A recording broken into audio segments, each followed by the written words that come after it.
Hi, everybody, and welcome to week 15 and our last lecture for the semester. So let me start by saying congratulations and let you know that this has really been an outstanding class as far as I'm concerned.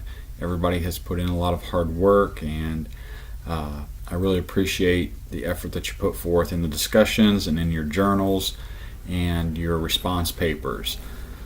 Let me start this lecture actually with just a few housekeeping notes. Number one, this week obviously you'll finish up your reading, and the last journal entry is due this week.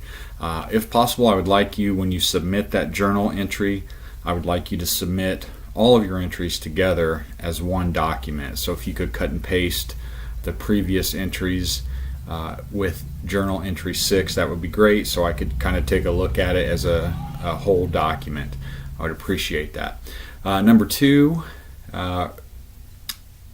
course evaluations, forgot what I was trying to say there, should be open and available to you. I would imagine you have received an email from your campus letting you know that those are available. I would greatly appreciate it if you would do those. Take a few minutes. It helps me out, believe it or not. Many of us do read those and take them seriously. I appreciate not only positive comments you might have, but any criticisms as well, because every semester obviously we try to improve on the courses that we offer, and I try to improve on what I do as an instructor. So I would definitely appreciate that. Take a few minutes to do it. If you ever want to have a discussion, or just email me and let me know what you think about the class, what part you liked, or what you would like to see improved, I would welcome that as well. Lastly, as far as housekeeping goes, this week's module is open, and also the last week, week 16, your third and final response paper is due. I'm going to go ahead and open that as well, and you can submit that anytime you want between now and the due date. Of course, the last journal entry is due in week 15, so due dates are all the same, but you can submit that last paper anytime you want between now and the end of the semester. If you have any questions about your grade, what to expect on that, let me know. There's some grading yet to be done, and obviously the assignments that aren't completed yet will factor in, but we can get a pretty good idea of where your grade stands. Check gradebook in Canvas, and if you have questions, let me know. All right, I think that's it on the housekeeping. Let me get into the material that we covered in this last week. Not much reading to kind of finish things up. We left off with Lincoln's election and the creation of the Confederate States of America, and now we have this interim period where Lincoln is elected but has not taken office yet, which will obviously happen in March of 1861. So what's going on in the meantime? There's maneuvering. There's maneuvering on the part of the Confederacy to attempt to negotiate with the United States, and Buchanan's still president. Lincoln is not saying too much. He remains in Springfield, Illinois at his home, waiting to take over the presidency. And he's not talking a lot. He's not providing a lot of information. He doesn't want to commit himself just yet, or give the Confederacy any ammunition that they might use against him as he tries to craft his response to secession. One thing he knows for certain is that he will hold firm on the Republican platform, and the keys that we've talked about, of course, is to prevent the spread of slavery. You know, that's a key issue here. A key plank in the Republican platform is that they oppose any expansion of that institution, and he's not willing to budge on that. He feels that these secessionists, the people that have pushed for seceding from the Union, are a minority, and they are essentially trying to blackmail the nation to get what they want, which is the continuation and the spread of slavery. So he views that fundamentally as wrong, that this minority cannot hold the nation hostage that where the majority has elected him as president and has indicated that they're pro-union. So going into the presidency, he has a moderate view on slavery. He's not an abolitionist necessarily, personally, morally. He does not believe in the institution, but as a politician, as president, he's moderate because he's willing to accept it where it exists. However, this secession and the push for the Confederate States to get recognition and basically get what they want in seceding from the Union has made him more aggressively pro-Union than he is moderate on slavery. So it's kind of turned the tables a little bit once Lincoln comes into office. He leaves Springfield, leaves his home for a journey across the country to Washington, D.C., and there's a lot of history around these few weeks that he travels east to the Capitol and the threats of assassination and whether or not he should stop along the way, which he did. He made several speeches along the way to Washington, D.C. But bottom line is, as he moves east, he is crafting his inaugural address. He's kind of working it out as he goes, as he's giving these speeches in various cities across the country. He's working out some of these issues until he gets to D.C. and gives his inaugural address in March. And basically, I put the speech in the module for you to read. I want you to read it, but we want to boil it down to its key components. What is Lincoln saying when he makes that inaugural address in March of 1861? First, he tries to tell the southern states that he has no intention of interfering with slavery where it exists. So while the Republican platform is anti-slavery, it's anti the spread of slavery. And he is saying that where it's at, I'm not going to touch it. He acknowledges that the fugitive slave law is the law of the land. Again, another reassurance to the South that he recognizes, as much as he may oppose it or feel that it's immoral, it is the law of the land, and he recognizes that it must be enforced. He promises that the Union has no intention of invading the South, and that ultimately he hopes for a peaceful solution to this secession crisis. So that's very reassuring. He tries to reassure the South. But on the flip side of that, he makes abundantly clear that he perceives the Union of the United States to be a perpetual union. That means, of course, that he intends that it should last forever, and that any attack or any assault on the United States is quite simply insurrection or rebellion, and that's unacceptable to Abraham Lincoln. He says basically the minority, we're a nation where majority rules. It's a winner-take-all political system, so 51% wins, and that's the direction that the country heads. And he says the minority of people simply can't secede from the Union because they're not happy. It is a winner-take-all democratic process, and they lost. That doesn't give them the right to just pull out of the Union. He also indicates in his inaugural address that he intends to hold any federal property that's within those seceded states. So he tells in his inaugural address that any property that's already been lost or seized, that's fine. We're not going to worry about that. But from this point forward, he intends that the United States will maintain its federal property even in seceded states. What does that mean? Obviously, we're talking Fort Sumter here. There's other property, but I'm going to focus on Fort Sumter. And that's the key, right? Lincoln has drawn a line in the sand, basically saying, look, you've got what you got. I would like to work this out peacefully. However, this union is meant to last forever. Any attack on this union is insurrection. and we're going to stand firm and hold all federal property where it exists. So he's telling the South, essentially, the ball is in your court. Let's go to Fort Sumter, fort in Charleston Harbor, off the coast of South Carolina. What's going on there? The federal garrison has essentially moved to Fort Sumter during the secession crisis because it seems more defensible. We covered that in the last module. And many people feel like the fort is just going to be peacefully evacuated rather than a confrontation.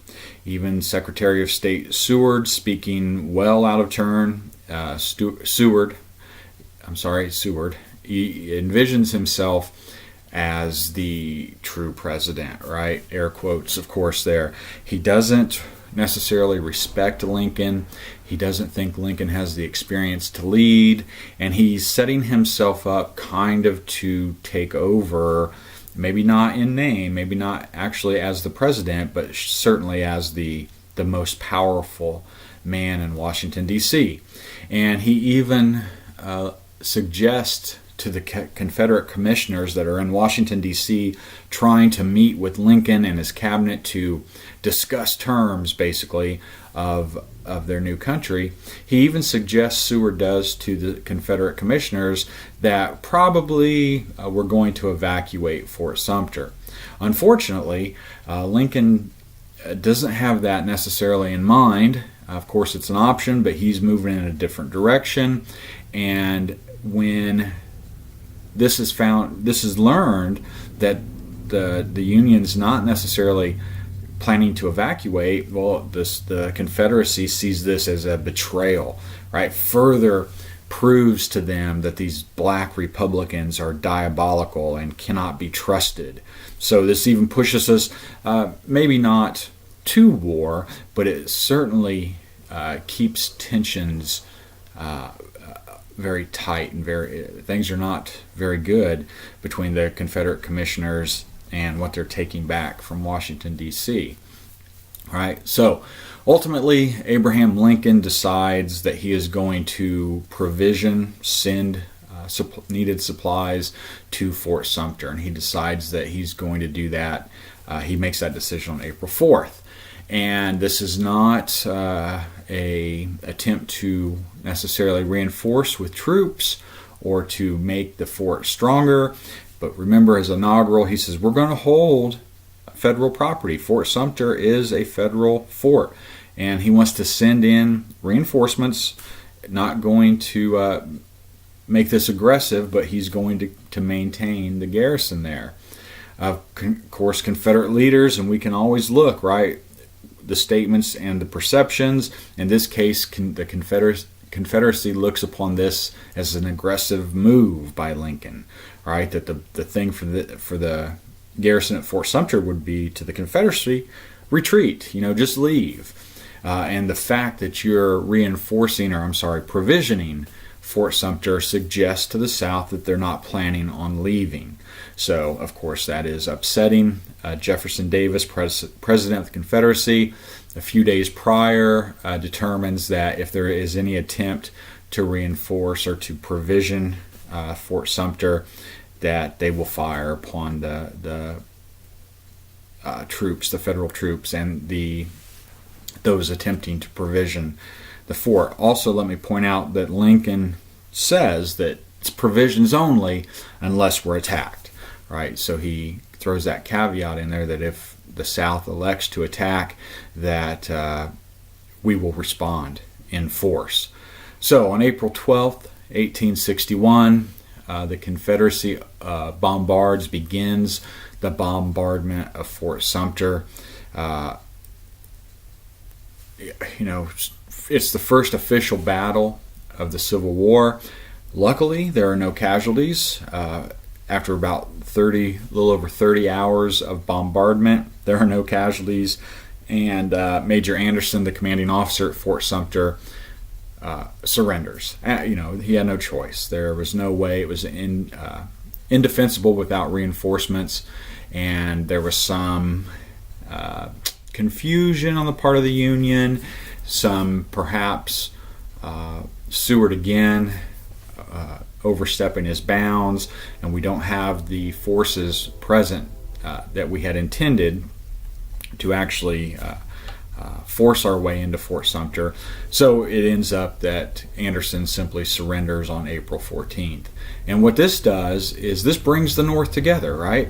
Remember, up until now, we have a divided South, slavery versus pro-Union, and a divided North, those that are pro-Union versus those that simply, want to let the South go. Let's not make an issue and worry about this. This changes that. This galvanizes the North. America's been attacked, right? And it's seen as an insurrection, that many in the North do agree with Lincoln that the Union must stand. So this attack on Fort Sumter kind of finishes hardening those lines between North and South. And unfortunately, the attack on Fort Sumter is misleading. There are no casualties, right? There's only property damage. At the end of the day, it's just a big display of weaponry, and nobody's hurt. And so we part ways. The war is declared, and we part ways thinking that it's not a big deal. We had this 3-day bombardment and nobody got hurt. So how bad can this really be? And of course, if you move on after this course and take a Civil War course, you'll find out exactly how bad it is. And it's going to cost over 600,000 American lives to bring the nation back together. It's not going to happen there in April of 1861. And if you're interested, there even historians now argue that the casualty list is even longer, that we've eclipsed 3/4 of a million people, 750,000 casualties. So those numbers are debatable. I won't go into that. So that finishes up Potter, and I want to talk about Charles Dew. Again, I really like Dew's book, and I hope you did as well. It's a very simple and straightforward point that he makes. And as we end this class and we think about what finally brought us to war, we've covered basically 15 years of American history in this course, and we've seen all those things all the way, the Mexican War, the land acquired in that war, the Compromise of 1850, Dred Scott, John Brown. We've seen all of those things. And Charles Dew leaves us with 3 reasons that he believes that we ended up at war in 1861, reasons that I happen to agree with. We've rewritten the Civil War, history of the Civil War. There was quite a revisionist movement following the war. We see the growth of what we call the lost cause mythology, where the South kind of paints itself as a romantic days of old. Life was simple. We were unjustly attacked. Our way of life was attacked, and we were victims. That's how the South would portray itself after the war. I encourage you to take a look at some literature on that. But really, what was it? And Dew point blank tells us what it was as we draw towards war in 1861. He said, number one, it was a threat to white supremacy, and you see that in the secession commissioners' correspondence and speeches. They warn that election of Abraham Lincoln, the Republican Party in power and remaining part of the Union, is a direct threat to white supremacy. They further warned that the Republicans want to start a race war. The Republicans, they claim, want to see slaves rise up and violently overthrow their masters. And finally, what many Southerners felt was the biggest threat was racial amalgamation. A mixing of the races is what slave owning white, and many white Southerners, not just slave owners, believed was going to happen as a result of Lincoln and this new Republican administration. So that's what brought us to war. It is the Deep South attempting to protect this way of life, to protect their white supremacy, to protect themselves from a slave insurrection, and to prevent the disappearance of the white race. Of course, Lincoln will call for troops, and war will be declared after the firing on Fort Sumter, and we will see many other states, a few other states, go ahead and secede, because like we talked in the past, states like Virginia, who had not seceded yet, once the war is declared, they take the side of the South. Why? Because that's their way of life. They also are defending that white supremacy, that defending themselves from slave rebellion, and keeping the white race pure. So that's it. That's not much, like I say, to cover this week. We really got to this point. This is the last, these chapters talk about the last few days leading up to the war. So I hope you have enjoyed this class. You have a little bit of work to do, but not much, I hope. And please, like I said, don't forget to do those evaluations, or just hit me up sometime if you would just like to share your thoughts with me. I would appreciate it. Have a wonderful week. Good luck trying to finish up your semester. I know everybody's very busy right now, so I hope everything is going well for you in that regard. And I look forward to seeing you guys wrap things up and watching you move on. All right, take care.